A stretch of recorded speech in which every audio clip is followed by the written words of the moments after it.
You're listening to PlayStation Unchained.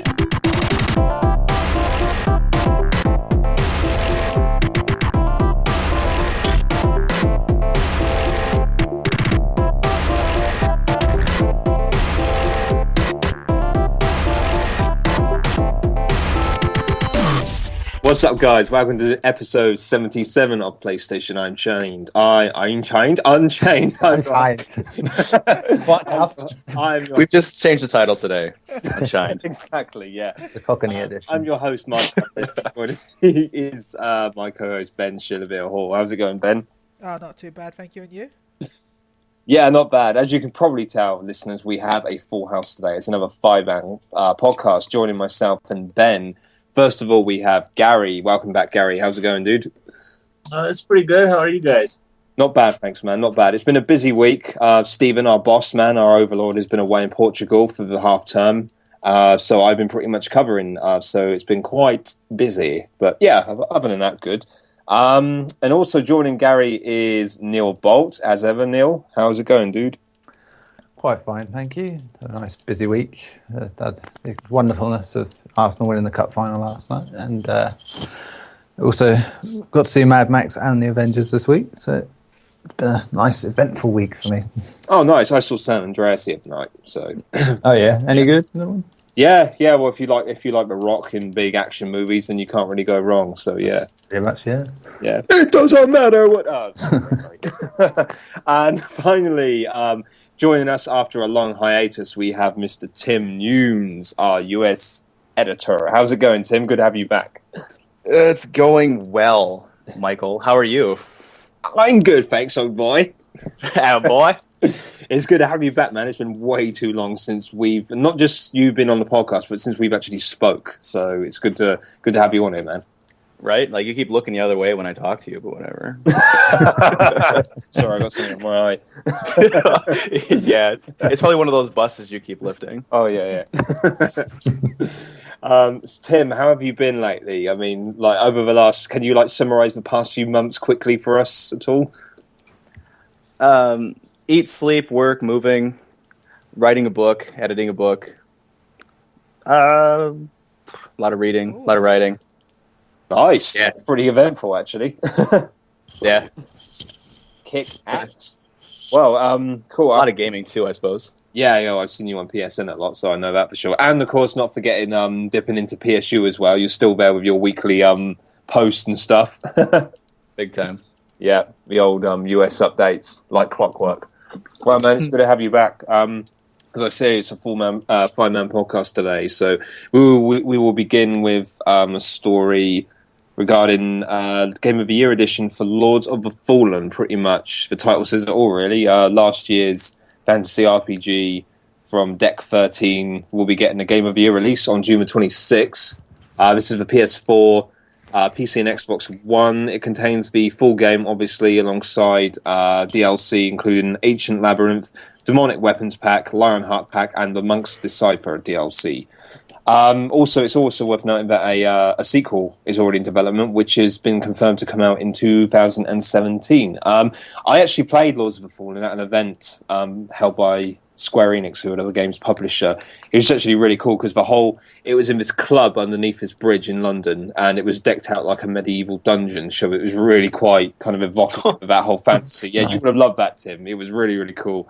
Yeah, and the event I did for Square Enix, we're at the pub, because Lords of the Fallen was there as well. Not quite the same feeling. No, yeah, just a pub for me. Just a pub. Yeah, you suppose you could get boozed up, but yeah, yeah, I enjoyed it actually. I mean, I never played many of those hardcore kind of hack and slash RPG games like Dark Souls, so this was quite a crash course to me. But I really enjoyed it. Tim, I think you reviewed this game, didn't you?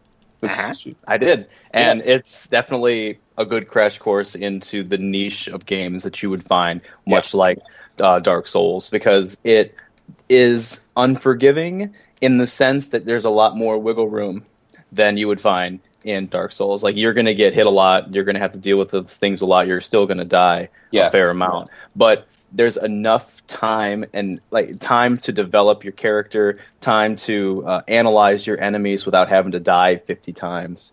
It's just much more accessible to I don't want to say, I would say average gamer, without degrading the source matter or the newcomers. Sweet. Can you remember what score you gave it? Was it like I gave it I think I gave it a 7.5. Yeah, I was going to say 7.5 or an 8 from what I remember. Oh, cool. Yeah, so pretty good game overall, man. Are you likely to pick up Game of the Year edition at all? Oh, probably not, considering I already have it. But it's definitely worth a pickup, especially considering it already has all the DLC in it. The concept itself is really good. It's already been patched to alleviate some of the issues that I mentioned in the review, much like some few technicalities, some menu bugs and things. But I don't think they fixed bosses. That was the weirdest thing about that game. The bosses, as you went along, got a little easier and easier, and a little bit more easy to exploit. All right.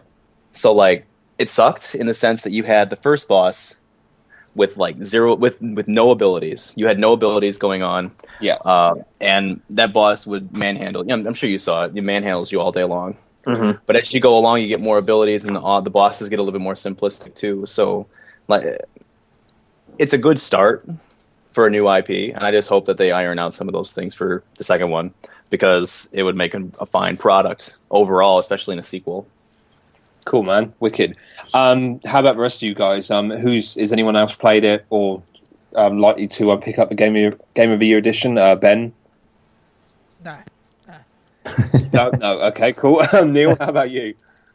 I know Dark Souls and Bloodborne would probably be enough for me. It's like, cool. I'm not a great big fan of the genre, really. It's just that's the pinnacle of what's good about that genre is From Software's output. I find tried a couple of games like it, and it's just not the same.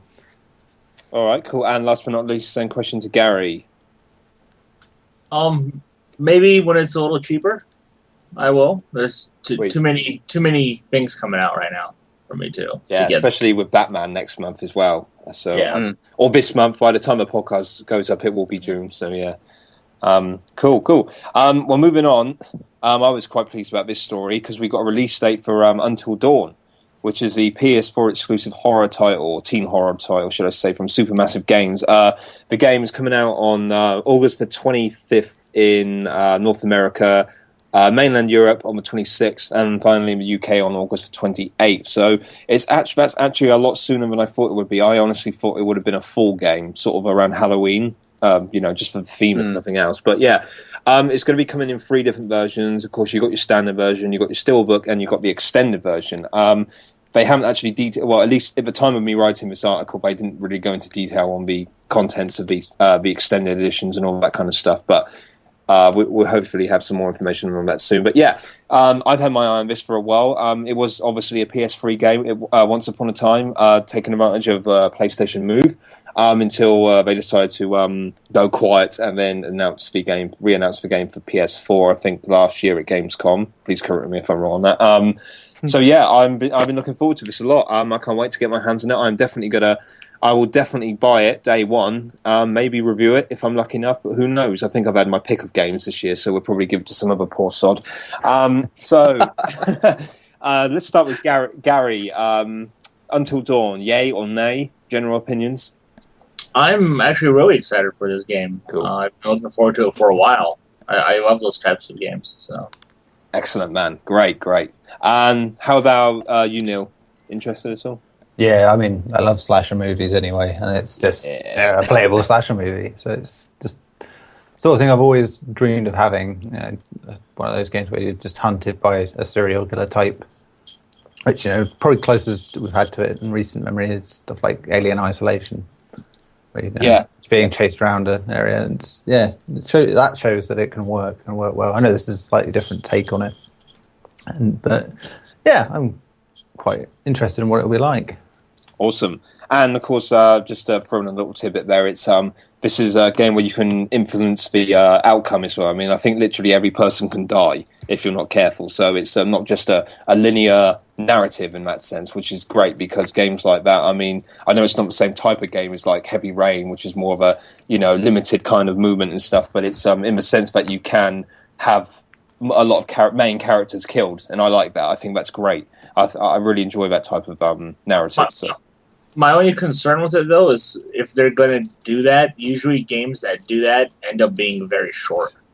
Yeah, true, but they usually have. Yeah, I suppose they have replay value to make up for it. But yeah, it would be nice if they could, if it was a little longer, I suppose. But that's what she said.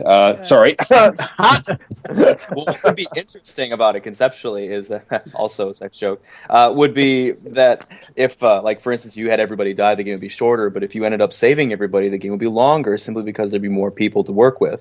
That would be a substantial replay value right there. And I don't mean to take my turn, but no, go for it. But when you look at things like with the big hit that the horror genre took in these last couple months, we all know what I'm talking about. Things like this are needed before this genre itself dies, and I'm really excited to see what Until Dawn brings to the table, big time. Awesome, man. I'm glad a lot of us seem to share a lot of interest in this game. Fine.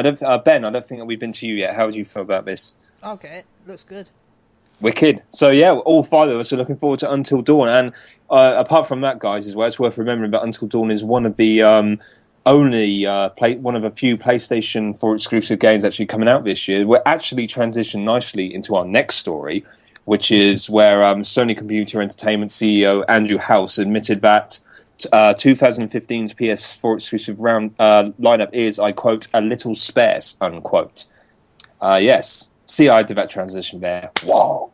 That's no segue. Yeah. Speaking during the console makers Investors Relations Day, this is via IB Times, House revealed this is largely due to the fact Uncharted 4 from Naughty Dog has been delayed until spring 2016. Nonetheless, he said the hotly anticipated action-adventure title is still critical to Sony's fiscal year 2015. There's kind of a mini story in there itself, quickly. For reference, Sony's fiscal year 2015 ends on March the 31st next year. So he's basically saying if that game is critical to that financial year, then it will be out no later than March the 31st, 2016. So that's something to think about. But kind of steering back to the main story itself, we have, if my browser will actually move up the damn page, the executive went on to say that Sony is working very hard to support third-party companies involved with the PlayStation family of consoles, although he did note that exclusives in this sector are proving increasingly difficult to secure. No surprise there with the rise in development costs over the last few years. But yeah, we actually discussed some of this, I think, in a feature a few weeks ago, or at least kind of like a roundtable sort of email about PS4's exclusive lineup, and saying that it was, I think Steven said, if it's like the year of the indies rather than the main AAA titles, and there have been a lot of delays, and I think the lineup is pretty good, but it's not as good, obviously. I mean, Uncharted's been delayed. I mean, of course, it's not going to be as good, but for reference, we have, as I mentioned, we have Until Dawn. We've also got Tearaway Unfolded, which is basically a PS4 version of a Vita title, and we've got another update / remake / remaster in God of War 3 Remaster, which of course is a high definition version of God of War 3, which came out on PS3 5 years ago. No Man's Sky is still up in the air at the moment. We're not quite sure if that's releasing this year, but so I'll just pass this over to you, Neil, first. Neil, do you agree with Andrew House's comments about the lineup being a little sparse? How do you feel about this? Oh yeah, on the big budget game side, it's definitely been a bit sparse, and that's why it was a masterstroke to get so many indie studios involved in the first place, because it meant that it covers a lot of the cracks. Yeah. I do think No Man's Sky will be the game that fills in the end of the year for this year. With any luck. It's the most likely of the things they've got going. They've been hard at work, and they've been behind closed doors for quite some time now, so I'd imagine there'll be something fairly big at E3 for that to come up. Yeah. Cool. Yeah. Oh, who was going to speak there? That was me again, don't worry. Oh, right, okay. Let's move same thing on to Ben. How do you feel about this? There's so many games at the end of the year nowadays that I think it's a bad idea to release first-party games in winter time, because this year, every year, you've got the same sort of Ubisoft game, EA game, yeah, all your major franchises, always Activision always hits around that same time. So if you're going to release a first-party title, you're going to be flooded with all the people buying their Call of Duties, their Ass Creeds, their Battlefields. Yeah, totally, man. You know, it's just like it's a shame, but at the same time, it's a smart decision to release it at the beginning of the year, middle of the year, summer. Because there's not many games out in summer. I mean, this is a rare exception that we're getting so many games in June. Normally, summer is like a dead period. So it's a barren wasteland. Yeah, usually. Yeah. No, you're right then. Yeah. So as much as I'd like to see more games at the end of the year, it's just not. I have enough. Metal Gear will cover me for winter, so. Yeah, I think November's still quite free. To be honest. Well, no, November. What you got isn't November Call of Duty month? Yeah, November's Call of Duty. But people who buy Call of Duty generally don't really buy anything else, so you couldn't go against it. I mean, even Ubisoft are only putting like a week's gap between their output at this autumn-winter time. There's still a large gap that you could put. Battlefield as well is out in November. No, that'd be next. Not Battlefront. Yeah, Star Wars Battlefront. Sorry. Yeah. And we've also got the Halos on Xbox. And isn't the newest Assassin's Creed coming out end of October? Yeah. Yes. End of October. Yeah, Victory. Yeah. And Jolly Old Sixes London. after that. Damn right. Cool. So let's. Well, we've quite a few people involved. Tim, how do you feel about this? It's kind of, I would say it's unique. It's not something where like the developers are not making anything. And it definitely works in the gamer's favor in the sense that we have all these big IPs right now coming out on their own. You know, like Witcher 3, obviously, and you have Batman next month. And I can't think of a good example after that right now. But, you know, September, Phantom Pain's coming out. But at the same time, you're also looking at the Titan PlayStation developers and going, I know where you're at. Like, you know, Guerrilla Games didn't make a game or made their game at the PS4 launch, and they're working on something else. So you know where they're at. You have, oh my God, Sucker Punch, who just put out Infamous last year. So you know where they're at. And then you also know where Naughty Dog is early next year. And I feel like that delay is in part due to a little bit of like Sony's going, hey, could you put a little Project Morpheus touch in there, please? Because I think that, if I remember correctly, Project Morpheus is coming out around the same time. Meant to be the first half of next year. Yep. So I feel like Sony's trying to be, instead of just having like one good game, they're going to have a couple good games coming out around the same time for Project Morpheus support, rather than it just being like, Sports Champions, check it out. Yeah, good point, man. Finally, last but not least, Garri, how do you feel about this, dude? I kind of agree with everything you guys been saying. I mean, as far as the first party stuff goes, yeah, it is a little sparse, but Sony still has a lot of third party exclusives coming out this year as well. You know, you got Persona 5. Yeah, Persona 5. You got Dragon Quest Heroes. You got they just announced the Darksiders Definitive Edition, which hasn't been announced for Xbox. It's only been announced for PS4. So technically, right now that's exclusive.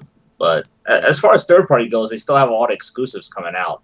Yeah. But first party is like you saw like at the beginning of the year, they pretty much released all their exclusives earlier in the year.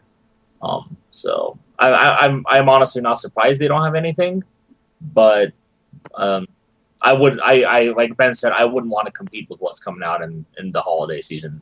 Anyway. That's a great point, Ben. Yeah, I mean, Uncharted 4 is going to be if it's coming out. We're just, for argument's sake, we'll just say it's coming out in March. That's usually quite quiet. So hopefully it won't have much competition as well. So, you know, everyone knows it's going to come out January 23rd. They've just delayed it till my birthday. It's just to do. Oh yeah, you know it. Hey, if I'm lucky, it might be out on my birthday, March 18th. That would be fantastic. What a present! And Uncharted 4. It feels weird though. I don't know about you guys, but Uncharted is always like a Christmassy fall Christmas game for me because I always got them at Christmas. So it's going to seem weird getting it like in the spring. I don't know. Just going to seem kind of weird. I don't know. I just associate certain games with certain times. I don't know about anyone else, but that's just me. Yeah, but I think that's smart. You know, maximize your profits. Like, look at Metal Gear. You know, it came out. It's coming out in September.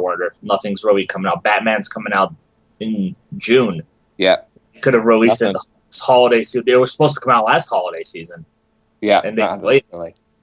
You know, maximize your profits. Why launch and share profits with Assassin's Creed and Call of Duty and Star Wars Battlefront? Oh yeah, that one too.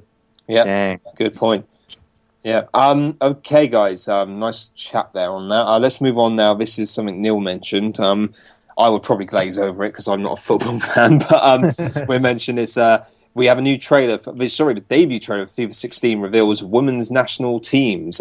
EA Sports has unveiled FIFA 16 by announcing the inclusion of women's sides to the game for the very first time. So yeah, pretty significant. A trailer for the annual football franchise's latest effort showcases various stars of the women's international scene, both in real life and in game. 12 sides are to be featured, including England, USA, Germany, Brazil, and Japan. This was, funnily enough, by Neil Bolt. So I think it's since I really don't have much to say about this at all, I think it makes sense if I go to Neil first. Neil, what are your comments on this? You're a FIFA man. It seems like, well, I'm not. I'm a PES guy, but you know. Right, footy man. There you go. Footy guy. Never call me a FIFA guy. Come on.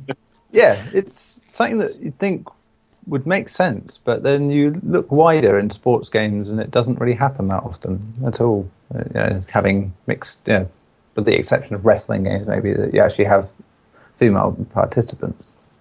So it's odd that it's taken this long to happen. It's good. You could be cynical and say it's EA compensating for what they're not going to change about the game again this year and just throwing out their gimmicks as usual. But yeah, to lead with that is quite a positive move. As we said, sadly, you've got a lot of the internet being misogynistic knobs. But yeah, you knew it. I mean, literally, I began typing that, and a few minutes later, there it was everywhere. The same joke went around about them in career mode that you lose your star striker for 9 months with pregnancy, and it just I must have seen that joke about 70 times in about an hour. Like, people have just got no patter at all. Yes, positive move. Stay classy, internet. Yeah, that's it. I don't think it'll make FIFA any better as a game, but it's nice to sort of reach out to a wider audience. Cool. Yeah, I mean, my knowledge on this is limited, but I think it makes sense. Just I mean, they should be represented, and I am surprised. Even me, I'm surprised that it's taken them this long, to be honest. So there we go. Anyone else got anything to say about this at all? Just chime in now if you want. No, I gotta say, since this is still EA that did it, I am not worried is not the word I really want to use, because I really like the fact that this is being implemented into a standard and even annualized game, because seeing it in Call of Duty all over the place, it's great. I love it. I love having the options to do those things. I love having options to be essentially whatever I want to be in a game, because that's the point of playing a video game, doing something that you don't do, right? Having the ability to do what you don't do in real life. That's just how it is. That's how games work, and that's why it makes them appealing. But when you look at EA and its history, like, for instance, last year's UFC, they used the forefront of having female wrestlers, fighters. Yeah. But they had no presence in the story. They didn't have any presence in campaigns. They were just standard quick match players that you could choose from. Yeah, I mean, and pretty much I mentioned that in my that it will be separate. Good. Is that I remember mentioning that in the review that I did of it, and it personally affected the score with how limited the game was already. Like, if you were gonna only have 2 modes in a game, branch it out to everything that you have available. Don't just go, hey, by the way, look what we did. We're so good. Go to hell. I mean, even I can say that it's a stepping stone this year if they're doing this, because they've only said it'll be in friendly modes online and in certain exhibition things. And you can't play against men's teams, obviously, and stuff like that. But that's more to do with, actual football's rules than anything else, I'd say. I think someone's best comment I saw about it, being unrealistic to have men v women is that, but you can take, Scunthorpe and play Brazil. So realism isn't always really quite there. But yeah, Mhm. yeah, as I said, it's sadly is as great a positive thing it is. It's EA being gimmicky to a degree, and yeah, probably they do it every year. There's always some sort of gimmick to their sports games, as you know, and that's what they sell their games on. This is what's different, not really saying what's different about how the game plays. So there's not going to be a women's football season as part of the game? No, because there's only 12 international teams as it stands. So I say I can't see them having problems getting licenses beyond that. But I don't know. Maybe in the future they will implement more. But obviously this is like testing the water to see how people react to it. Mm. Cool. Gary, Ben, do you have anything else to say, or should we move on? Words. I'm just like you guys just said with like the UFC, you know, they're just characters that you can just do, you know, the quick matches with. Like, are they going to be implemented in like the Ultimate Teams, and will I be able to draft them into my team? Can I make my own female team? You know, things like that, or is it just? Yeah, that's a no, definitely. Yeah, see, that's such a negative for me. Like that, it's it like just breaks me. Like, what's the point of adding something like that if I can only use it in one mode? Yeah, like if I can't invest my time, like for instance, a season or even to create a player, the point of doing that is to invest your time into something for like a long haul, and you can't do that with like this section of the game, which would be the ability to play as women players, and that pisses me off big time. Yeah. That was the biggest issue I had with UFC, and it looks like they're doing it again if that's how it's going to be. It's the same with them for everything. The annual update games, they tend to be, they won't go whole hog with anything because it means they've got something to do the next year and to add more and claim it with new changes. It's, you know, if it was something that came out every few years, they'd have added, you know, the whole shebang. You know, they'd be in everything. You'd probably have the whole club level stuff. But yeah, because they only change tiny bits. It's always a step forward, step backwards with FIFA and most sports games, to be honest. I guess, but since they have revenue coming in regularly every year, I feel like they'd have more ability to have creative freedom as opposed to games that come out once every, 3 or 4 years. Yeah, maybe it's just the turnover of it that, you know, you've pretty much finished making one, you're straight on the other, and you've got to get it out within less than a year. Nah. Few grumbles there. Ben, did you have anything to add on this at all? No, I'm good. Okay. I love how straight down the line you are. Cool. Yeah. Okay, guys, let's move on to another franchise now. This one's BioShock. This was from 2K's recent chat at the Technology, Media and Telecom Conference in New York. Strelzelnik, hope I pronounced that right, the company chief, 2K chief, he said that the BioShock franchise remains really important for publisher 2K, despite the fact the new game is yet to be confirmed. He confirmed that BioShock Infinite, which is the most recent game in the series, has sold 11 million copies since 2013. Yeah, I was quite impressed by that as well, especially since they were moaning about it not doing so well, or allegedly. Aren't they closed down too, the company? Yeah, Games, yeah.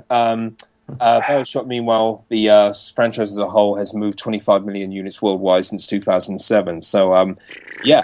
I love BioShock. I came into the series quite late, but I really enjoyed. I haven't played 2, but I played 1 and Infinite, and I love them. I loved Infinite. I thought it was great, even though I was disappointed at how linear it was, because some of the stuff they showed in the various trailers before the game came out looked so cool.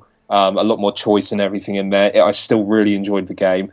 I hope that they do make another game, because I'd hate to see it disappear, but I'm not sure who would develop it after Irrational Games is closed down. But yeah, it's good to know that it's still they still consider it important. Hopefully that means at the very least they're probably working on a new game, or maybe even some sort of remaster. I'm actually surprised that hasn't happened yet, considering they've done Borderlands. But there we go. Tim, what are your feelings on this particular story? Man, 11 million. I'm still I'm hung up. Yeah, damn, man. Especially since how like expressive creatively Infinite was. It's surprising. And the fact that they closed down, I wonder if they just did it for like a closed down the company to save revenue after the game came out. But that's a whole different subject.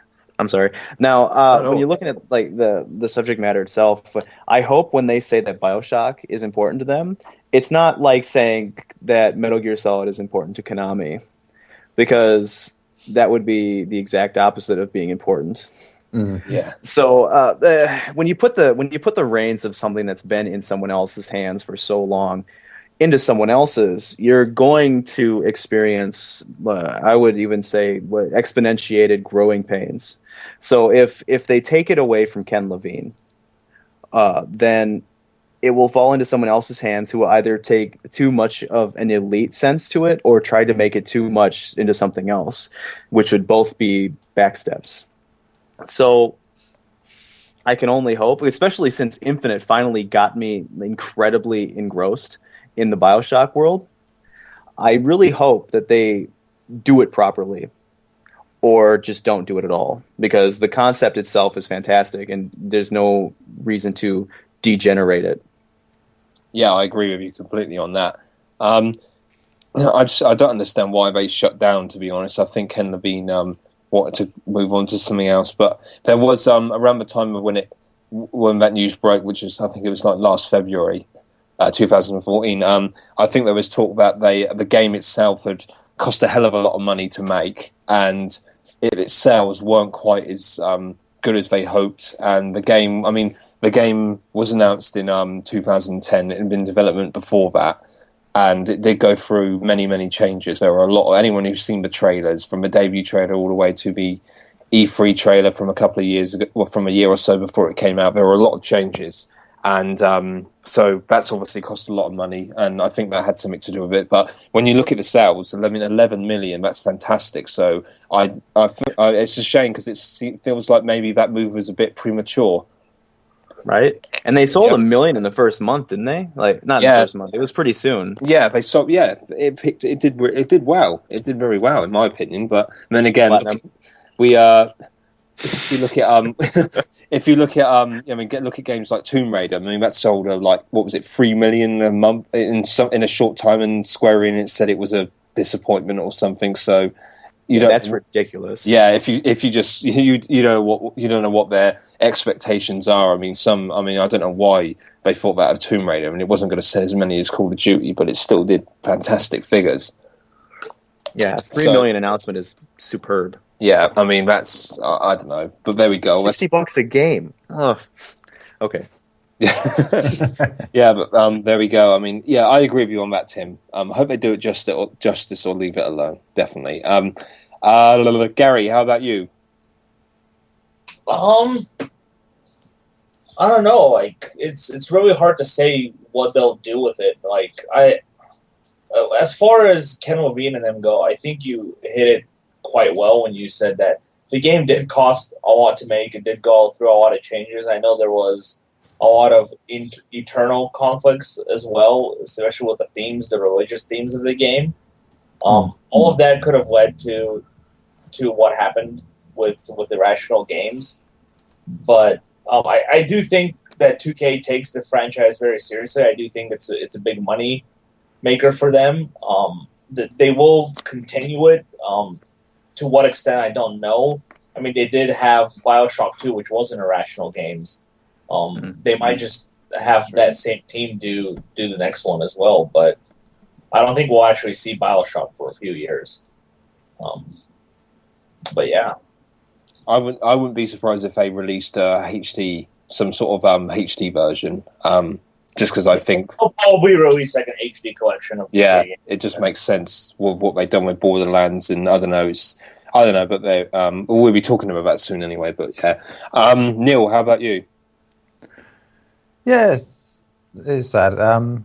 Just to say about Ken Levine and what happened with that was that basically they wound down the studio. They laid off pretty much all but 15 people, and let 75 go. And yeah, so basically, and then he started hiring again last year to build on a new project.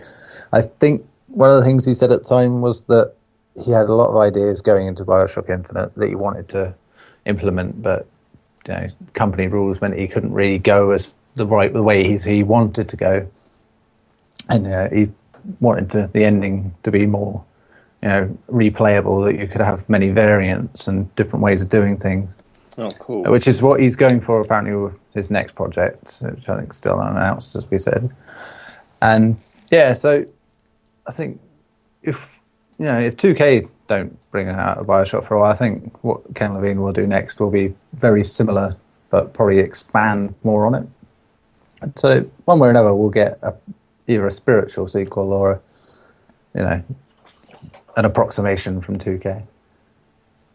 Cool. Sounds good. Last but not least, Ben, how about you? I've never played the BioShock series, so I can't really comment. Yeah, I thought. Did you not play Infinite? I'm sure I saw you on that once. I tried it with PS Now, but that was just to try PS Now out. Oh, right, okay, cool, fair enough. Well, I think that wraps up that then. Neil, I think there was a story you mentioned that you wanted me to read out. Going back to 2K, funnily enough, as well. Yes, it is. Yeah. Do you want to quickly chat about this at all? Yeah, it's 2K put out in their newsletter last week about a website, a company called Advent, in all capitals, and it's basically a tease to sort of try and be deciphered into what game they're releasing coming next. Everyone was straight away on the BioShock train with it because dystopian future was in there, and these cities that are perfect cities, and thematically at first it did seem like that, but you look more into the website and like the way the text appears and the screenshots in it, and it became very apparent straight away that it was an XCOM game. And I think since I did the news piece on it, there's also been a code been deciphered in it, which has the once you decipher it, comes out with an anagram of the the logo, the XCOM logo, Vigilo Confido. So it's again more confirmation that that's what they're going with. Yeah. So, which personally for me, I absolutely adore XCOM. So that's far better than any BioShock news for me. So obviously that's going to be one of their first big E3 reveals, I'd say. So yeah, pretty pumped for that.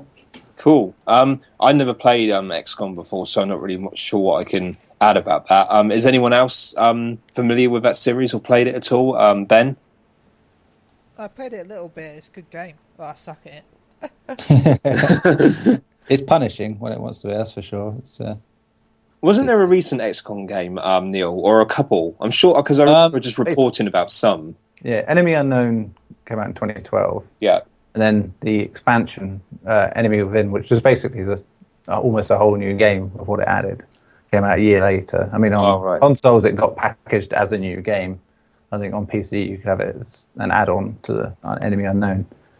But it's Enemy Within added stuff like mechs and stuff like that, and gene splicing, all stuff again that appears in the Advent website.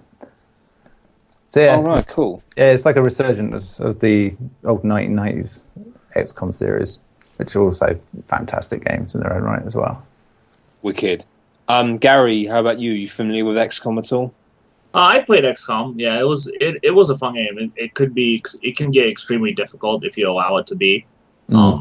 Very strategy. You can't just go into it and breeze through it. Some matches can take hours to get through.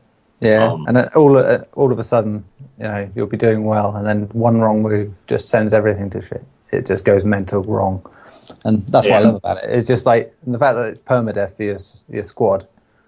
It means that you get connected with your squad when they do well and like that, and you get a bit worried about sending them out on certain jobs because they get killed off, they're dead. That's it. You've just all this ranking up you've done with their stuff and their equipment and their skills is suddenly wasted, and that's the hook of it. It's just knowing that any point you could die and be done with it. I think when you put Iron Man mode on as well means that you can't go back to an earlier save and just bring them back. It's just that's it. You're dead, done, dusted. Yeah, no, brutal. but for me, I don't like the idea of announcing a game right before E3 comes up to announce it again there. Like I didn't like the fact that they said Doom was going to be there. They teased it. Like I think it kind of just spoils. You want to be a surprise, don't you? Yeah. Yeah, I want to go. Like if I'm sitting in the auditorium, I don't want to sit there like, okay, well, I know Doom is going to be here. When is it going to show up? I'm waiting. Like I want to sit there and be like, wow, oh my God, they're showing me the new Doom. Yeah. I don't want to know beforehand that it's going to be there. And Yeah, I get you. Yeah, and a week before E3, like to me, that's just not fun. Yeah, the whole teaser announcement things of they go overboard a bit, don't they? When they tease and they announce that we're going to make an announcement on something, sort of thing. I don't know, more with stuff like, say, with XCOM, I don't mind so much because otherwise it just gets lost in everything else at E3 because there's going to be huge announcements at E3. There's no doubt about that. Game-wise. Yeah, well, yeah. I mean, Doom, in Bethesda's case, that's nowhere near going to be their biggest announcement, clearly. Right. So, yeah, with games like this, I think it's fair to give them a bit of their own breathing space and just tease them a little ahead of time and build up a bit of anticipation. It's good in these weeks in between E3 and the last big game releases of March, April, that you can have something else going on. Yeah, I see what you mean there. Garri, sorry, did you have something else to say there, dude? No. All right. Cool. Okay, last but not least, before this will be capping off the news. Tim, what are your thoughts about this XCOM in general and that kind of stuff? Well, I know the franchise itself is very successful and it's very well received as well, and it also seems to be well put together consistently. And I've never really played them too much, but I always remember every time someone mentions XCOM, I always recall the extensive reviews that Don did on the games that he covered, and how much he loved them, and how much he talked about them, and how intricate they sounded, and how elitist they were without being over encumbering. So I really like that concept. I've never gotten into the games, and I have a couple of them thanks to PlayStation Plus plug, but I have been wanting to get them, and with these kind of deals and those kind of deals coming out or having been out, and then new games coming out, I'm pretty excited to see what's to offer, and especially since I spend so much time on the PS4 anyway. It'd be a good opportunity for me. Cool, man. Sweet. Well, that about caps off the news. We're gonna. Do you mind if I bring some up quickly? Well, go for it. News. Yeah, go for There it. was a glitch with Amazon UK earlier today. Oh yeah. If you put so many things in your basket together, it would give you a discount. I'm not sure the exact reason why, but there was a massive discount for people who check out stuff. You could get a PS4, Witcher 3, The Last of Us Remastered, or The Order, Project Cards, and 3 months of PlayStation Plus for a massive £263 with free delivery. Wow. Nice. So I worked out you'd get the PS4 for about 140 odd quid. What a delectable glitch. Yeah, That's amazing. that was earlier today. Someone's going to be on damage control. I'm assuming it's been amended? Yeah, it's been fixed, but anyone who's ordered is still getting their orders shipped. Oh, good. At least they're true to themselves. That is awesome. Yeah. It's been Cheers for fixed that, now, Ben. but- Oh, there you go. Cheers for that, Ben. No problem. We're going to move on to our sort of topic of the week now. We haven't done this recently because there hasn't been, apart from Konami, there hasn't really been that much to talk about. But we're going to discuss HD remasters, which seem to be all over the place at the moment. We've recently had the announcement this past week that Resident Evil 0 is going to be getting the HD treatment, which probably came as a surprise to no one, certainly not myself, after they remastered Resident Evil Remake. It just makes sense because those two games were GameCube exclusive, and they are they're a pair, they're kind of a pair if you think about it, because it's the game 0 is set 24 hours before Resident Evil 1, so it's kind of like a companion title to each of them a companion title. And they haven't been released on any other format before, apart from the Wii. But again, that's a Nintendo console. So Capcom's actually already said that they're going to be making more HD remasters going forward. So we can expect a few others. I actually did a feature on this. I mentioned a couple, including Dragon's Dogma and Onimusha. Thanks to some of the guys here actually for suggesting those. I think. I can't remember who it was. I know Garri suggested something. I think it might have been Onimusha. I'm not sure, but it was. Yeah, I bet that remake would be fantastic. Oh my god. So yeah, which leads us into a broader sense about HD remasters. Really, is do you guys support them, and do you think they are getting in the way of new original releases, and do you think it's basically taking the piss a bit with how many we're getting, or do you actually agree with them and actually prefer to play your favorite games with basically a visual makeover on your PlayStation 4? For me personally, Resident Evil Zero and Resident Evil Remake in particular, they look great. I mean, what the remake did, that looked brilliant. That was already a good-looking game. I enjoy the ability to play those kind of games on my PS4, simply because it just saves me from setting up and, well, to be honest with you, I'm the kind of guy who still plays the GameCube anyway. But too, I mean, I had it out the other day playing Mario Sunshine with my niece, but that's another thing. So you should. It's the best Nintendo thing ever. Yeah, and that's one of the few good ones. It is, yeah, and but either way, it's great. I enjoy having those games just on my console to play whenever I want to, and I really enjoyed the in terms of from a technical point of view, the remake was really, really well done. The visuals were noticeably more improved, and the few other bits and bobs they thrown in there were quite impressive as well. It was a HD port done well, in my opinion, which is an improvement on the kind of rush job they did at Resident Evil 4, which wasn't really that great. It's kind of an upscale job, and it looked pretty dodgy. Yeah, and the Devil May Cry collection. Yeah, and the Devil May Cry collection. Yeah, so there are definitely ways of how to and how not to do. I think if you want to, and kind of a gaming dictionary, if there was such a thing, if you could have a how not to do a HD remake, I think Silent Hill HD collection and Devil May Cry would be in there as perfect examples, whereas how to do one would probably have something like The Last of Us remasters, and anything. Resident Evil was great. Resident Evil HD was great. Metal Gear Solid. Metal Gear Solid, that was well done. A lot of them, to be fair, were well done. It's only really a couple that once are great. But there we go. So I just want to put it to each of you, just your general views on this.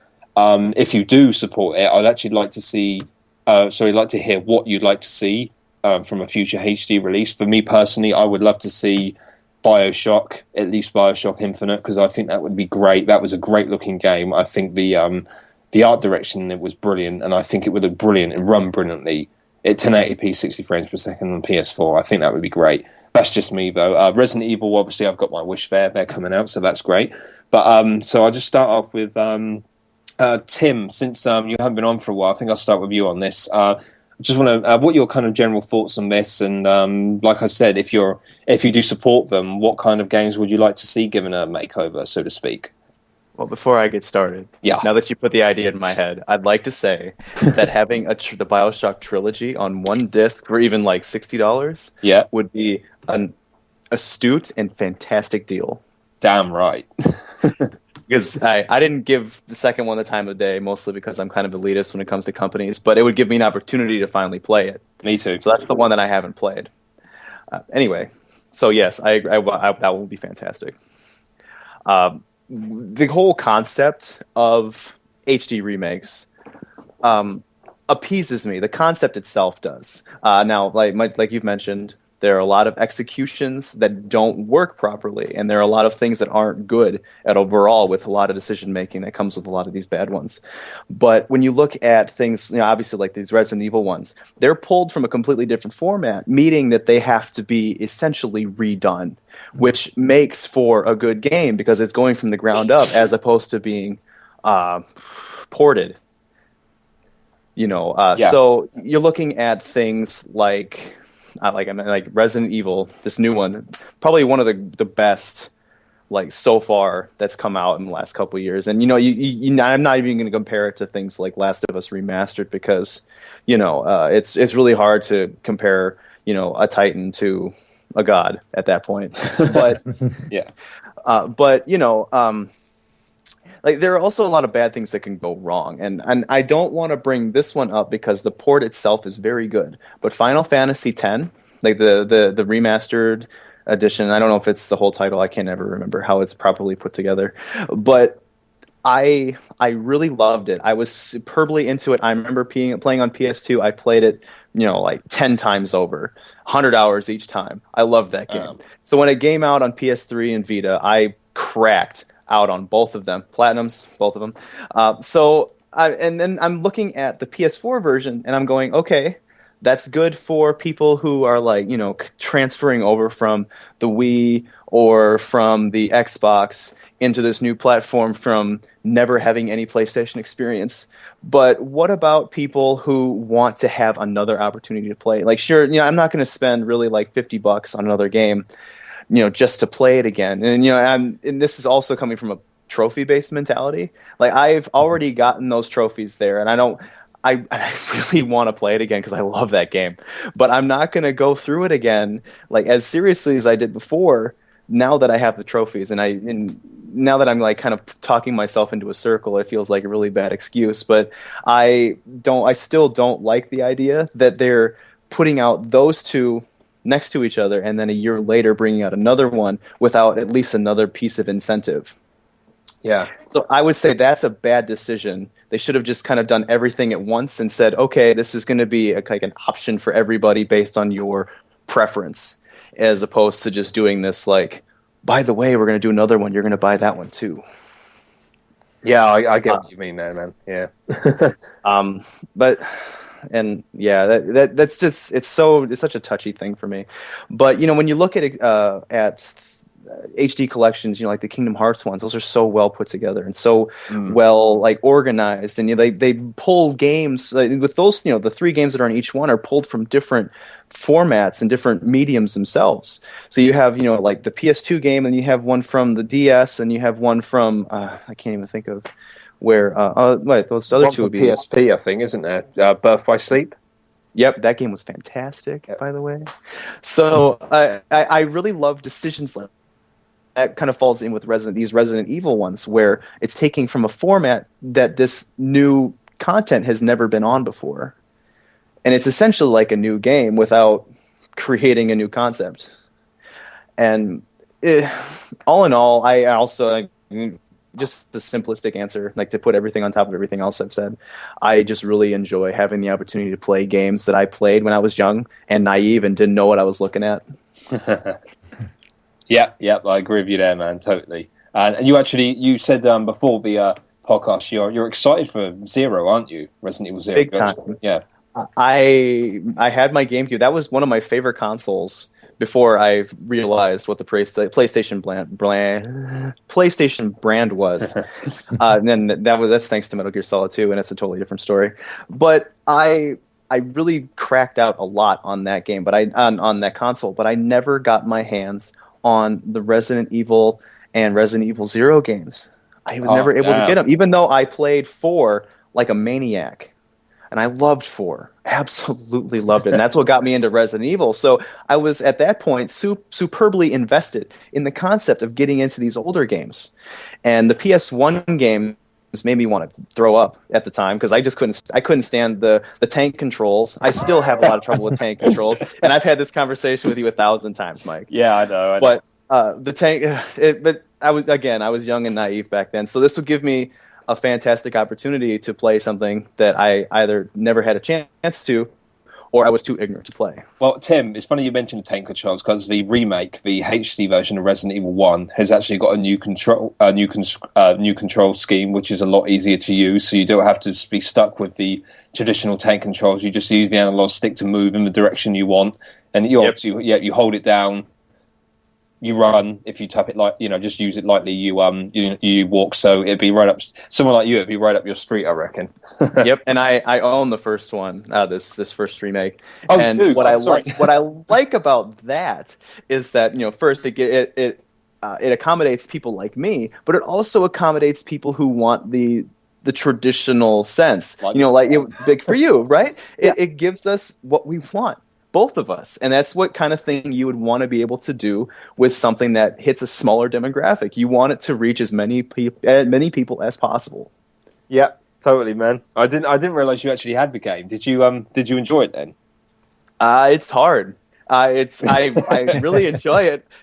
It's a different mentality for me entirely, and that's what I really like about it. But there have also been a lot of games that have distracted the hell out of me, so I'm going to use that as a really good excuse on my terms. But I really enjoyed it, and I've had a couple friends to work with in order to get back into it, and I haven't finished it, but it's challenging in a good way, and I really like the source matter. So like with like to kind of like put a fine point on this finale, I would say that having the opportunity to play games that you weren't able to or were unwilling to earlier now is a fantastic opportunity, and that's why HD collections and HD versions of games are so successful, and why I also think they should still be a thing. Awesome, man. Very nicely said, if I do say so myself. Cool, man. Okay, well, that's Tim's point of view. Garri, how about you, mate? Same thing to you, really, dude. I'm 100% behind remakes and remasters. Yeah. I've said that was me. Yeah. No, that's awesome. I've said before that, in my opinion, the PS2 is the greatest system ever made, and it has so many amazing games that a lot of people never got a chance to experience. And even now, like going out and trying to buy a PS2 to experience those games, you really can, unless you're on eBay or at a pawn shop. And that's still luck-based.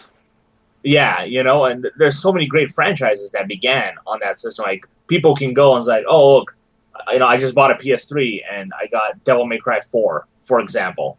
Well, Wars 1, 2, and 3. Oh, it's on the PS2, but I don't have a PS2 and I can't find one. How am I supposed to know what's going on?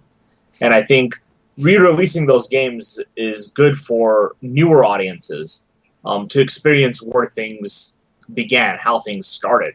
You look at Metal Gear Solid 5 at this point, and a lot of people probably getting into games right now, looking forward to Metal Gear Solid 5, have no idea what happened in, 1, 2, and 3, for example.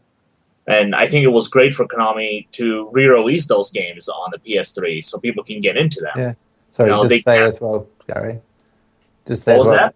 Sorry, just say as well, and the fact that Peace Walker being ported onto PS3 was good as well, because a lot of the elements of Peace Walker are going to feature in Metal Gear Solid 5. So it's another good sort of way of doing it. Yeah, and if they did do that, that's like 3 different consoles I have to buy to experience it. I got to buy a PS1 to play Metal Gear Solid. I got to buy a PS2 to play Metal Gear Solid 2 and 3. I got to buy a PSP to play Peace Walker. And that's already like triple the price or even quadruple the price of what I'll pay just for the game that has it all. Yeah. And to me, those are great things. Final Fantasy 12, for example, I'm pretty sure they're going to remake that game as well and remaster like they did 10. Oh, yeah. But, it's one of those games where I've beaten almost every Final Fantasy, but I never beat 12. And having the idea of having to plug in my PS2 all the time and playing it on HD TV and it looks like crap. Oh, yeah. Because it's all muddy and disgusting looking. It kind of kills the game for me. And I would like it to be in HD to be able to run it in the crisp looking visuals on my system. Yeah, 12 needs to be ported. Get on that square. Yeah, seriously. But to me, it's depending on the generation. Like I'm not really too into remastering, last gen titles like PS3 and Xbox 360 titles, but I'm more for the older ones like PS2 era type games, because those are the types that are a lot harder to find now, and that benefit more as well from the remaster.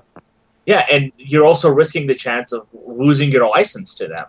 Capcom, I think we've talked about this notoriously, that they can't re-release a lot of games now because they've lost licenses to certain things. People want Mega Man Legends 1 and 2 on PSN as PS1 Classic. They can't get them in North America because they've lost the license of, I think it was the voice actors and something else. So they can't do it. They can re-release the Japanese version, but nobody's going to understand what's going on in that game. Well, which is sad, and I think so. There's a clause in there. Capcom explained that Sony won't allow you to release the Japanese version in other markets, because I guess what it is if you release a PS1 Classic, it has to be in its entirety the original game. Yeah. You can't change anything in it. Oh, okay, fair enough. Yeah, so they can't just go in and have Japanese voiceovers with English subtitles in them. They can't do I that. thought there was a Sony. Japanese section on the PlayStation Store for stuff like that. Well, there are companies that release those. Like, there was that one company that was releasing a bunch of Japanese games, and you can like go online and get the manual. But Capcom isn't going to let that happen. You know, they want to keep that license. And like you said, I mentioned Onimusha to you, Mike, and after I mentioned it, it was in chat that I went on, and I think Neil was there too. I'm like, Onimusha is probably never going to happen because of copyright issues that they have. You know, as much as I would want Onimusha, there's probably a reason they haven't re-released it or even talked about Onimusha. And, you know, they had Jean Reno do the voice of his character in Onimusha 3, and they even used his likeliness.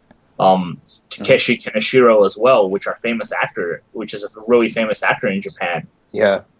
As far as we know, they've lost the license to use the likeliness of those characters, thus they can't re-release the game. And that's a track record Capcom has. You know, they don't seem to renew things that they need to renew. Yeah, they don't think forward. I think it's the problem on that sort of thing. Yeah, they're probably like, oh, we're never going to re-release these games again. And you see now, like Tim said, the re-releases are very successful. You know, Final Fantasy X was very successful as a re-release. Kingdom Hearts 1 and 2, very successful. But like to me, I just feel like going back and playing these games that people never had a chance to experience, that innovated a lot of genres, and people wouldn't know that these games innovated. Like, how many people know that Call of Duty really exists because of Medal of Honor? If it wasn't for Medal of Honor, there wouldn't really be Call of Duty. Exactly. Yep. You know, nobody knows. Like, they remade Medal of Honor. You know, they rebooted it, and it was terrible compared to Call of Duty. And they were like, oh, what is this game trying to compete with Call of Duty? But yet they don't know that this franchise came before Call of Duty.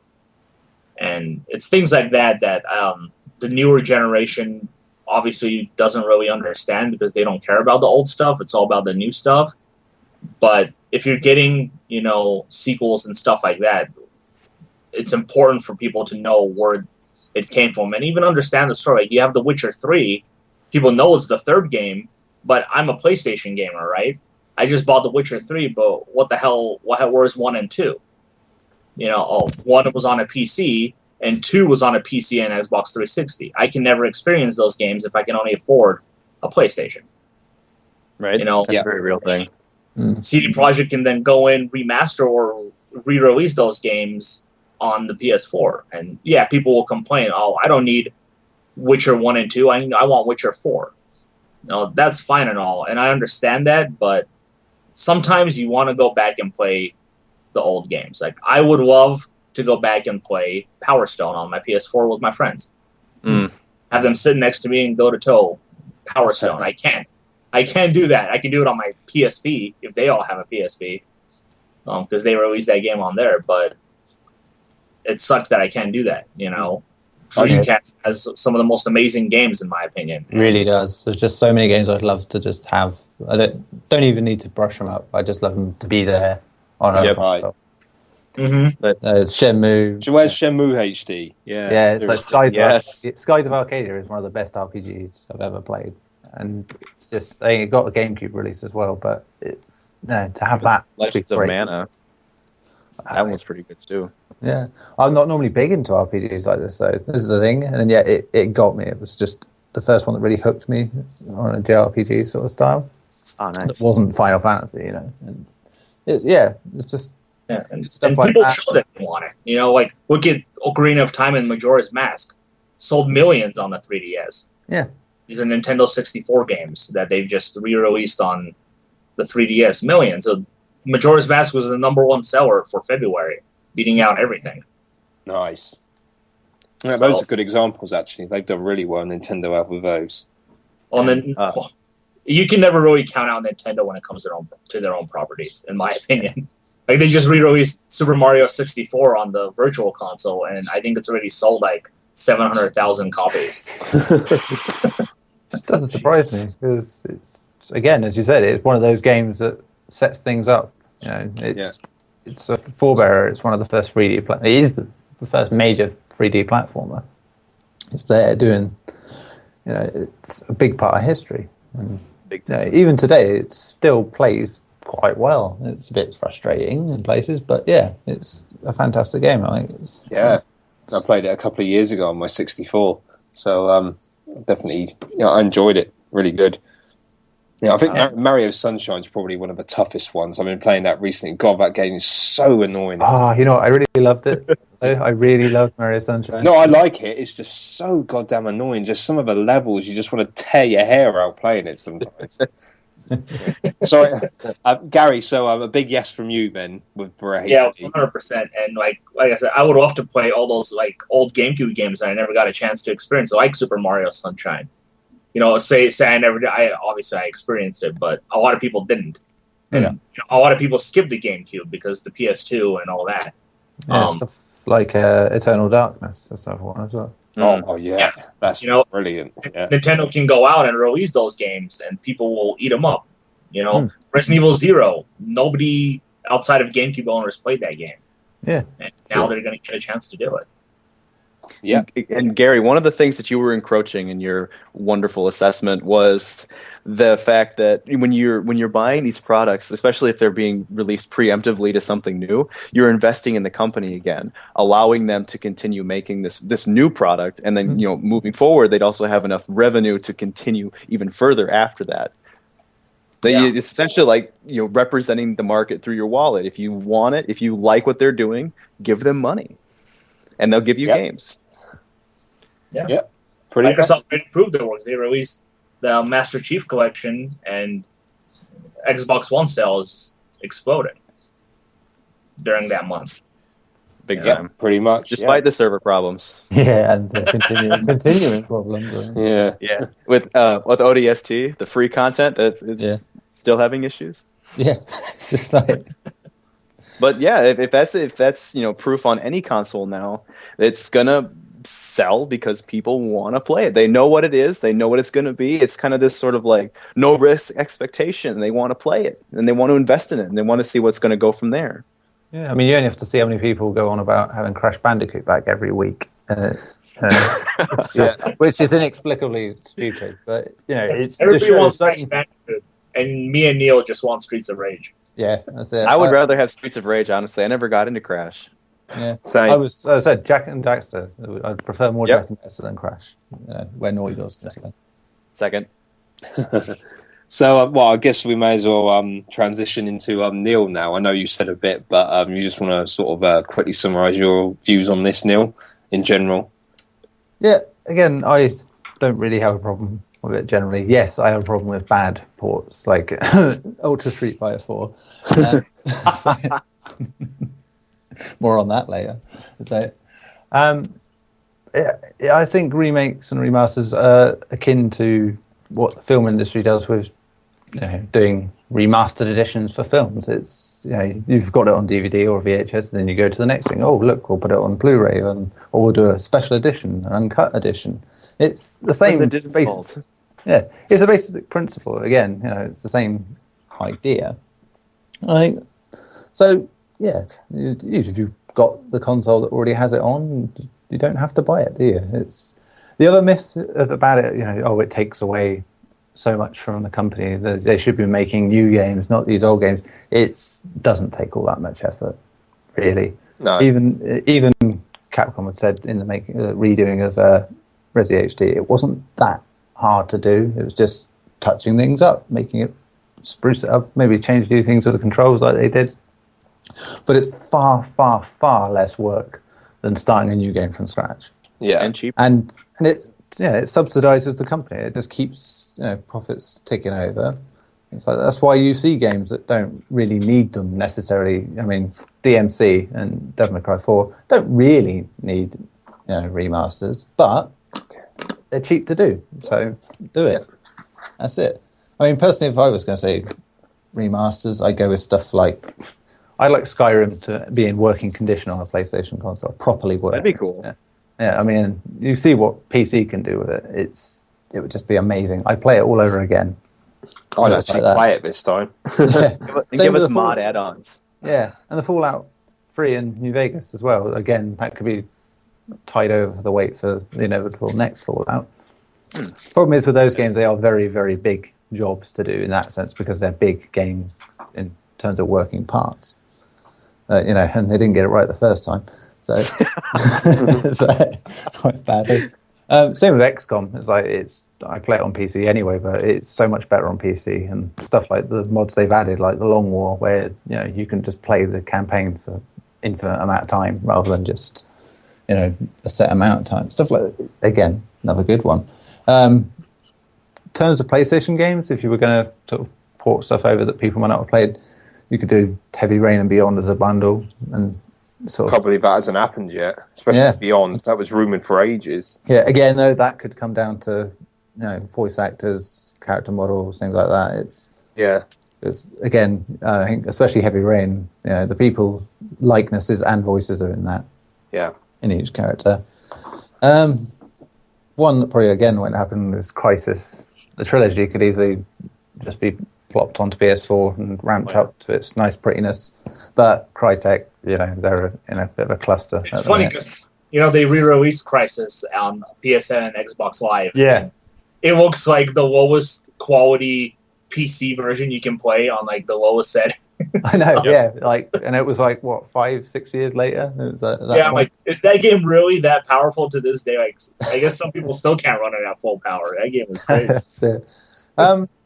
And yeah, going back to GameCube, another one that would be interesting is the only Metal Gear game out of that lot that hasn't come across. Twin Snakes. Twin Snakes, yeah. It would considering there hasn't been a Metal Gear Solid remake, that would be a great one to touch up.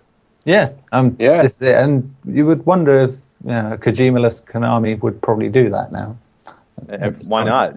Yeah, I mean, it'd be again not cheap, but fairly easy way to generate some cash out of it.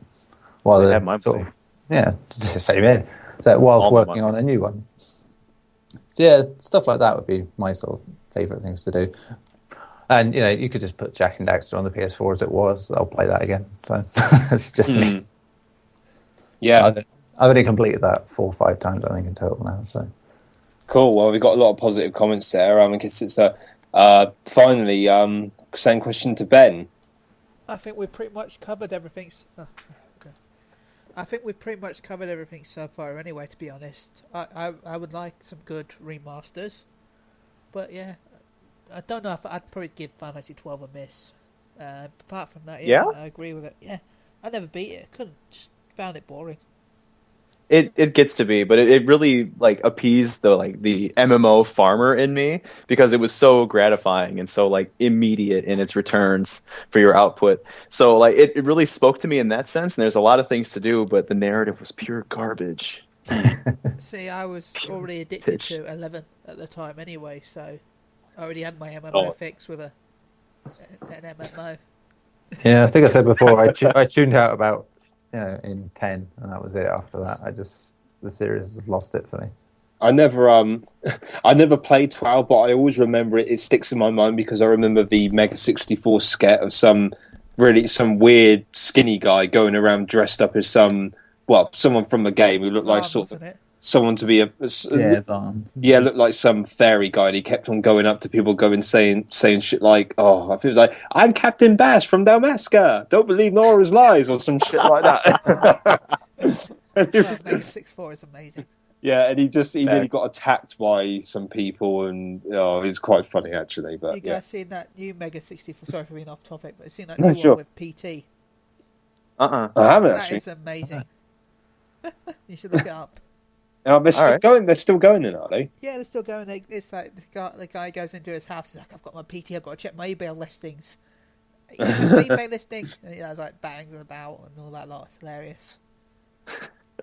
We all know the ending already because of the story about eBay listings already. Yeah. It's just the funny. It's like, nah, my PS4 it had PT. Where's it gone? I hear banging behind the door. Is it the same guy? Is it still the same guys who do it? I think they've got more staff now, but it's pretty All much right. the same guys. The Shenmue one was great. That was. Oh, that was. What can... Metal Gear Excuse- one was is good, that- where they had Hideo Kojima on it. Yes, that and was great, they went sneaking around with him. Yeah. So good. But the Resi 4 Stranger thing, I think, is still one of my favorites. welcome, Yes. stranger. When they actually got arrested. Things on sale, stranger. It's great. Oh yeah, I and, like the one where they play a Tetris block as well. That's Oh, hilarious. yeah. And there's one when he's in a Karubi shoe from Mario Brothers, like, hopping around in a giant, Oh, yeah. a that's giant green boot. That's hilarious. Oh yeah, that is really, really cool. They did an Assassin's Creed one as well, with the guy walking around touching people on the shoulder and stuff, and crashing into them, and sitting on the bench, and then looking like he's really sad. And there was a guy who was like, "Hey, are you okay, man? You look really down." Because he's just like sitting there like Altair does, with his sort of like head down and stuff. Oh, yeah, when he's hiding on the seats. Yeah. Yeah. Oh, okay. So, that's Ben. No more to add on that. I take it. Yeah. Yeah, So you're pretty much. cool. Well, I will actually say this because I've been dying. I actually should have said this originally. Out of all the things, apart from obvious ones like Shenmue, the two things I would love to see, and I'm really, really surprised. Apart from Bioshock, I'm really surprised that they haven't happened yet. Is a Mass Effect and an Uncharted collection. Those two. Those would be good. Those would be awesome. At least one of those has got to come. Yeah, well, Adam Byrne from PSU, he's convinced that Uncharted HD is definitely happening. Absolutely no contest, and I can't see why on earth it wouldn't, because what better way to tie people over for Uncharted 4 than releasing a HD collection? And to introduce people who've come across. Yeah, exactly. It makes perfect sense. And Mass Effect as well. I think we already know BioWare has. They've actually talked about it publicly, saying that they would consider it and stuff, and they flirted with the idea. So I think that's got a good chance. But it's actually worth mentioning this one as well. They are actually doing a Batman HD collection. They are doing Arkham Asylum and Arkham City, not Arkham Origins, because they've actually confirmed this via a leaked survey, and providing this is the real deal, and it would take a lot of effort to fake this. I did a story on this earlier in the week. It's the real deal. It looks, they put the survey talks about different names for it. They put up some artwork and stuff. It's like they're gauging like consumer interest in it, so it looks like this is definitely happening. So I reckon it's only a matter of time until we hear an announcement on that. So yeah, two of the some of the best games from the last generation, they're going to be remastered. So that should be pretty good. I mean, for someone like me, that would be great, because I never played any of the Batman games. I saw Arkham Asylum played and really liked what I saw, but I never actually played it myself, so that would be great. From what I understand, Origins was the worst out of those three games, because it was done by a different studio. So Second. yeah, so so hopefully the fact that it's not being remastered won't matter too much. But there we go. So I know there's a lot of Batman fans on PSU, so I'm sure you guys will be quite excited by that. I take it you've played Batman, right, guys? Oh, yeah. Mm-hmm. Cool. Oh, yeah.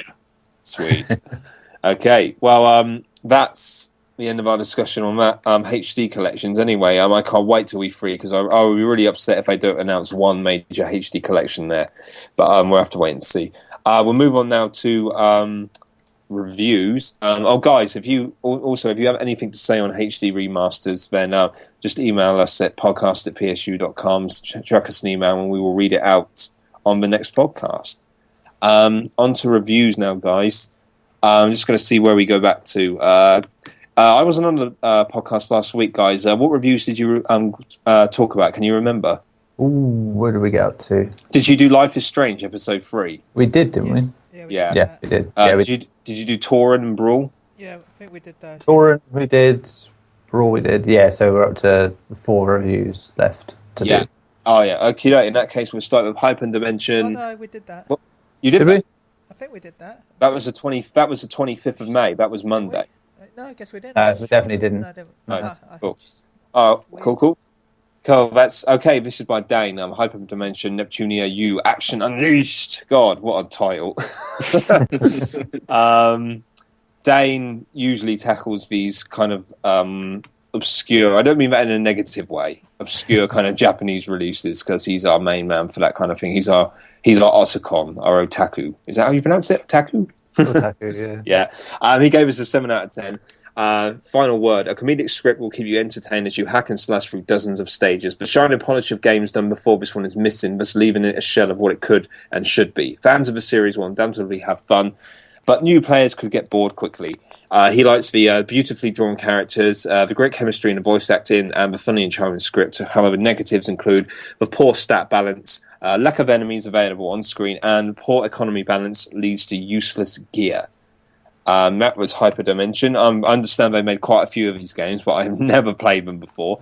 Next up we have Neil's favourite game ever, Ultra Street Fighter 4 PS4.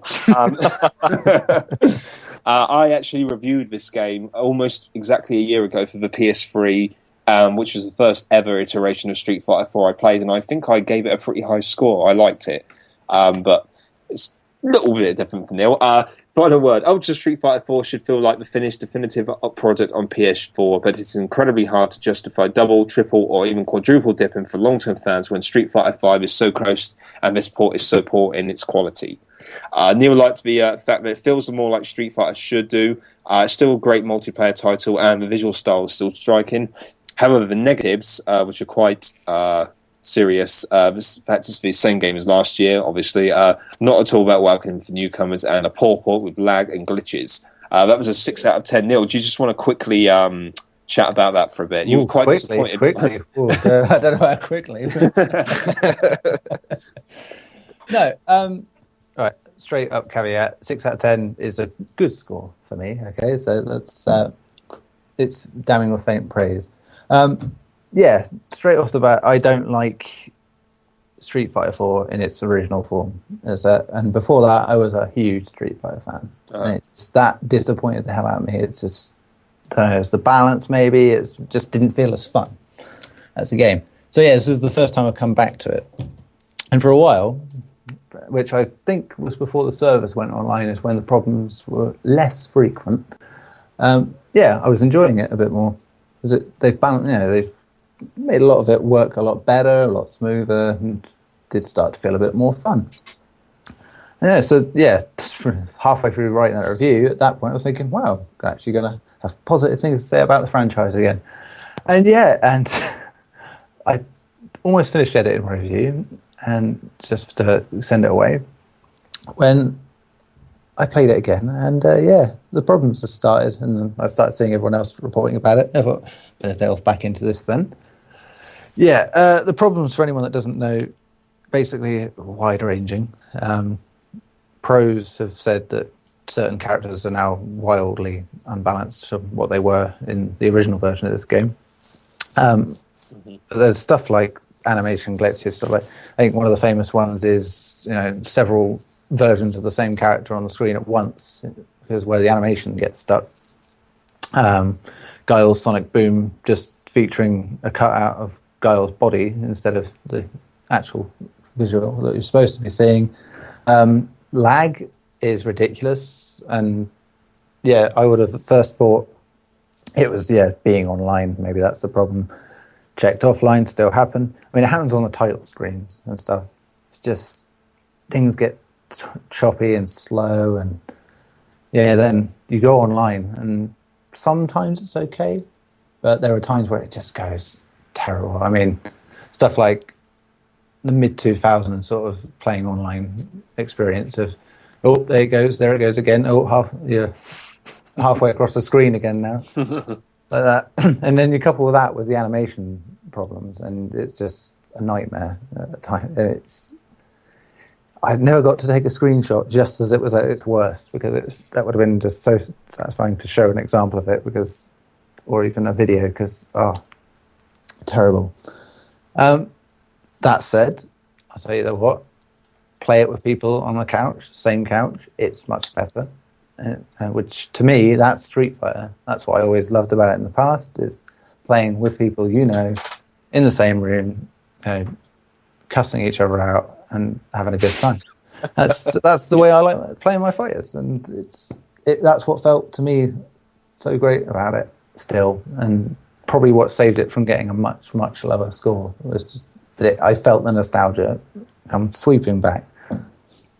And there's no denying that underneath it all, there's a great game, but the problems are crippling. So I could have waited till they patched it, but that's the version they sent out, and it's sadly very, very broken at the minute. Bugger me! Wow, that's a shame. Because I quite enjoyed the PS3 version. Obviously, nowhere near as nowhere near as troubled as this one. But there we go. Capcom and sloppy ports. It's happened before. Yes, probably will happen again. But there we go. Hopefully not with Resident Evil 0. No. Yeah. Okay. Well, I'm going to do a terrible pun joke now because move over, everyone. We have Farming Simulator. So bad. That was great. Can we get Stephen back off holiday? We need to fire Mike. Yeah, we need to fire Mike. I had to do that after seeing it on another site once. The guy was like, "Move over, Call of Duty. The big guns are out now." Farming Simulator. I just had. It got second in the UK charts. Oh crap! Well, there we go. The games themselves are pretty decent. Okay, this is Farming Simulator 15 by Ben Shillabeer Hall. Ben gave us a 6 out of 10. He writes, Farming Simulator is an improvement over its predecessor, but unless you're a diehard fan, it's still hard to recommend to the average gamer. Ben liked the 6-player online co-op, decent graphics, and the immersive first-person view. However, he disliked the fact it's not very inviting for newcomers. There's no autosave and the inconsistent frame rate. Ben, you've played a couple of these games, haven't you? You actually quite enjoy them, right? Yeah, I do enjoy them quite a bit. Cool. Do you actually know a lot of the people who play this game? Yeah, I've got quite a few. I've got about 10 friends on my friends are still playing it. Wow. It's popular games in the UK. Yeah, they are. Yeah, that's the thing. You can joke all you like, but it's actually popular. These games, especially in Europe, it is really popular. It's the previous games have sold in their millions. I think it's there's a lot of people out there who do like their farming simulator. And it's not just that either. They do loads of others. I think there's Truck Simulator and Goat Simulator. Yeah, Rock making Simulator. bread simulator. That is one of the best games ever made, and don't you diss that.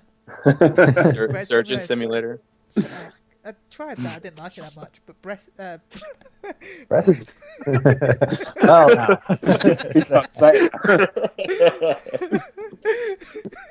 Is this VR compatible? There's probably a game that exists, but that bread simulator is amazing. It's called I Am Toast. Bit of I'm sure it haps. exists. I do recommend looking up I Am Toast. I want it on PS4. It's amazing. You play a slice of bread that wants to become toast. Toast. I'm having toast tomorrow morning. Just thought I'd say that. Lots of bread. Yeah. Well, actually, no. Tim reminded me I actually have a whole loaf of bread every morning before I hit the weights. Yeah. Hit the He wheat. just has them as his weights and one on each side and just sort of... There was a video of that actually. Someone putting food on the end of their barbell and stuff. It's hilarious. He actually he leant over one side too much, and the weight actually fell off the barbell and he fell off the bench. It's hilarious. I've got a link to that somewhere. It's really funny. But he's like doing sit-ups and stuff and having someone hold like a bloody, I don't know, just some kind of like cake, like some really sugary cake thing. He's like doing sit-ups and going om. He's on a treadmill Sure it running. wasn't me. No, it wasn't you. He's on the treadmill and he's eating candy floss in each hand. Oh, this is great.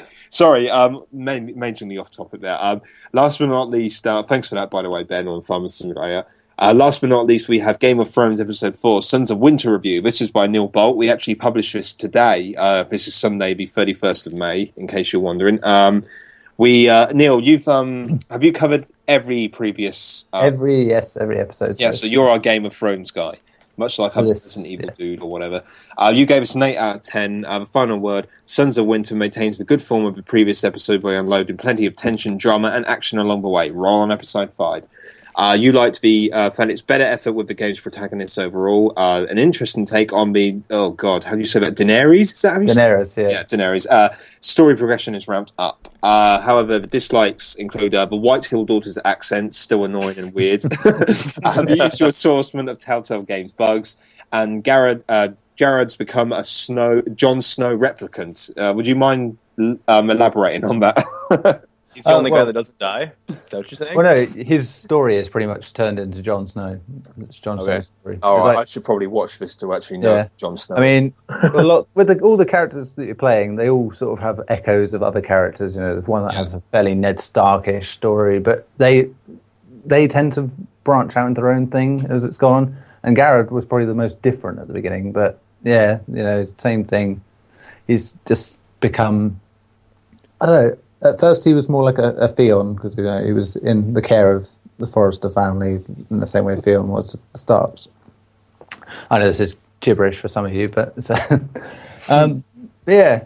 So yeah, it's unfortunate for him to be like that. The White Hills daughter's accent is something I will bring up every review until they get rid of her, because her father is a Yorkshireman effectively, and yet for some inexplicable reason she is Australian. And in Game of Thrones, generally it's quite a lot of, you know, British style accents. Apart from, you know, you get those sort of Spanish-esque accents over the sea. But yeah, an Australian accent just seems weird in this, and it just doesn't work. She says less this game, so that's kind of handy. But yeah, you know, when that's your major problem in a game, that's not too bad. Just I will keep bringing it up because I hate it. Like that, because normally Telltale's voice work, their voice casts are good. Really had a problem. So it is pretty much the first time I've really not liked someone's voice in their games. Cool. I just love I don't know what oh god, here I go. I don't know why I'm doing these random things, but I just whenever I think of Telltale, I always think of Lee Everett from The Walking Dead. Yeah, I just love that thing. I don't know why this thing. I just keep thinking, who the fuck are these people in the woods? From The Walking Dead. I don't know why. I just love that. Well, I'm more of a Kenny guy myself. Oh, Kenny, yeah. Shit, man, I'm from Florida. Dumb things come out of my mouth sometime. Yeah. Oh, yeah. Kenny was great. What a great character. He is one of my favourite characters. Yeah, him and Lee, they had a great wrap-up. They did. Yeah. Really, really good. And I apologise for the cursing there, but you know, I don't think we have a slightly quite a strict overlord on the podcast anymore. So I think we can let that one slide. You know, I love you, Glenn. Keep it short, Clementine. Damn, I thought that was really damn good. Okay, well that's all the reviews for now. We're actually oh wow, it's now 9:45 BST. We should probably start wrapping up in a minute. So what I'm going to do, I'm not going to skip anything, but if we could just like be really quick on what we've been playing, just literally just like run down a list rather than elaborating on it. If we and then we'll move on to the closing section of things. So if I'll let Tim, if you can go first, to just what you've been playing in the last week or two. Lots of farming in Destiny, lots of dying in The Witcher 3 highest difficulty. A little bit of Grand Theft Auto. Apart from that, it's been kind of my focus. Cool, man. Sweet. Yeah, and I should probably mention that Destiny House of Wolves, we've been, a lot of the PSU guys have been involved in that, myself included. Neil, what have you been playing lately? Street Fighter and Game of Thrones, obviously. Bit of Life is Strange, which is awesome. Yes. The Escape. I'm Brilliant currently playing The Escapist for a review, which I won't talk too much about that, even though I've passed him by. The main thing this week I've had is been bonding with my son by playing Minecraft, and it's been really cool. So I mean, he doesn't play it; he just sits there and tells me what I've got to do, and it's like we've been building houses, and he's just getting to know the mechanics of it, and it's nice to see a game through a kid's eyes like that. It's just the wonder and thinking, there's so many possibilities. And he just, he loves it. It's like all the games you sort of seen me play in the past. It's like it's the first one he's actually picked up on the title very quickly, and it just, as I said, it just shows how that game is so popular. I think it's just kids, even as young as him, and he's not even 4, can get it. Oh, bless! But, I wish I had that with my niece. You know, I wish she should be saying stuff like Minecraft, and instead she's like looking at my poster of like Leon with a chainsaw man behind him, saying Resident Evil. Wow. She's 9, but she doesn't mind zombies and stuff. I never let her play anything with swearing in it. She likes watching me suplex zombies for some reason. But she's all about Mario. I brought her She's up on related to you, so. yeah. She's all about Mario though. I brought her up on the Super Nintendo games and stuff, and she loves those. I mean, Cool. she always tells her friends at school, like, I've seen a Super Nintendo and a Nintendo, and they're like, what's that? And she's like, oh, it's like the first Mario console and all this. My Uncle Michael has it. You know, she thinks I'm awesome. She doesn't quite understand what I do for a living. She thinks I make games, but there we go. Yeah, she's You promote Capcom for a living. Yeah. Yeah. I've been doing that for years. Yeah. Ben, how about you, dude? What have you been playing? Warframe, Fantasy 14, nice. Sweet. and Magicka 2 for my review next week. Well, Cool. Yeah, Magicka 2. Sweet. Nice one, man. So Garri. God, jeez, I don't know why, but it seems like Gary's been quiet all of a sudden. Garri, you're still alive, aren't you? The Russians haven't carted you off, have they? I know KGB has strict rules. You cannot always be around. I own KGB, they don't touch me. Cool. So what have you been playing, Garri? I've been playing a lot of The Witcher 3. Yes, you have. Fantastic I've seen you. game. Yeah. I'm stalking you. Sorry. Awesome. I've been playing a lot of Smash Brothers with Mewtwo. He's my favorite. Really glad they brought him back. I've been playing Xenoblade Chronicles on my 3DS. I just built a new computer, so I'm playing a lot of PC games.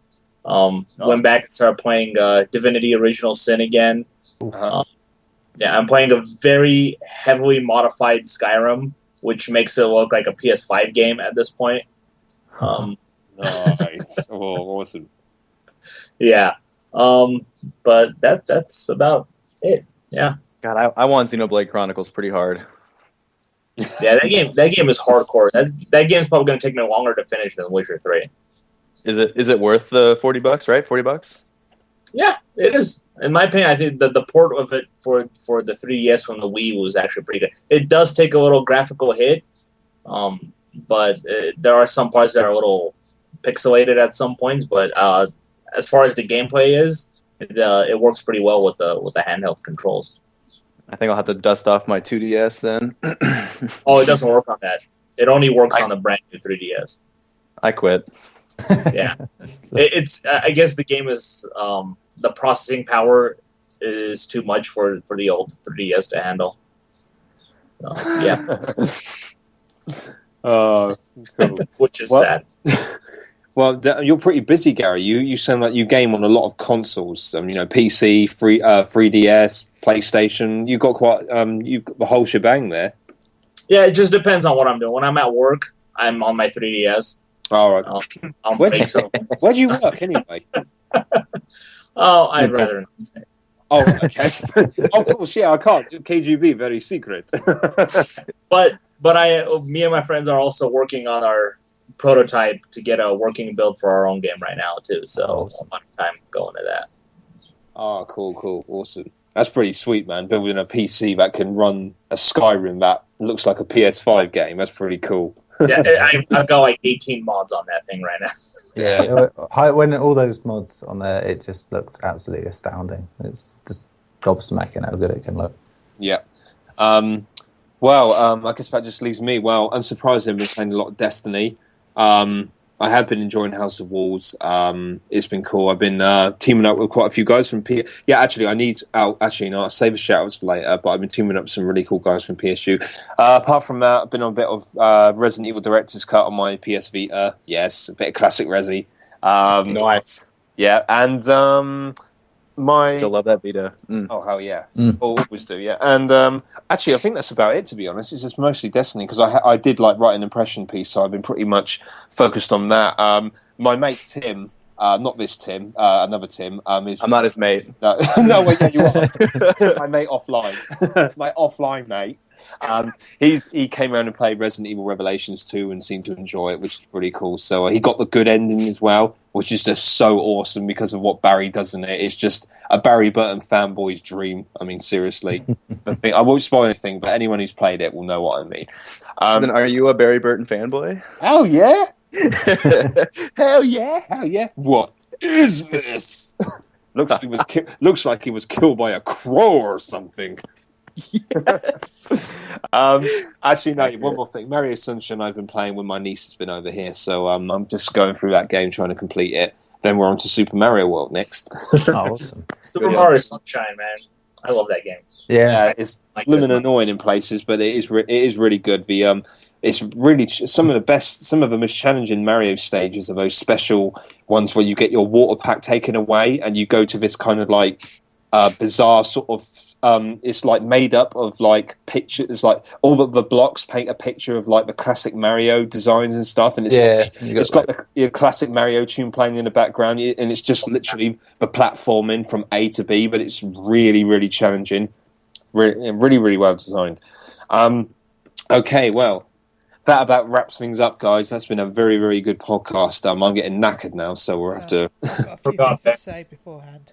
Yeah, sure. Ben, we'll move on to that in just one sec. First of all, we'll just quickly go over the contact details. If you guys want to contact the podcast in general, it's podcast@psu.com. If you want to contact me, you can email me at mike.harridance@psu.com. Or if you'd like to do, like so many people have, you can add me to PSN at Billy_Cohen84. That's capital B, capital C, Billy_Cohen84. And yes, it's a Resident Evil 0 reference. Big sigh, I know. Surprise, surprise. Timothy, my good man, how can people contact you, dear boy? Oh, dear boy. Well, there are a couple ways that you can do it. There's the Australian accent.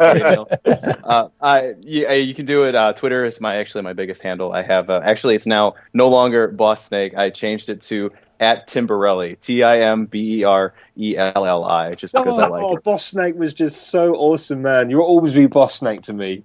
That's my PSN ID. Oh yeah. So it's one word, 3 S's, no caps.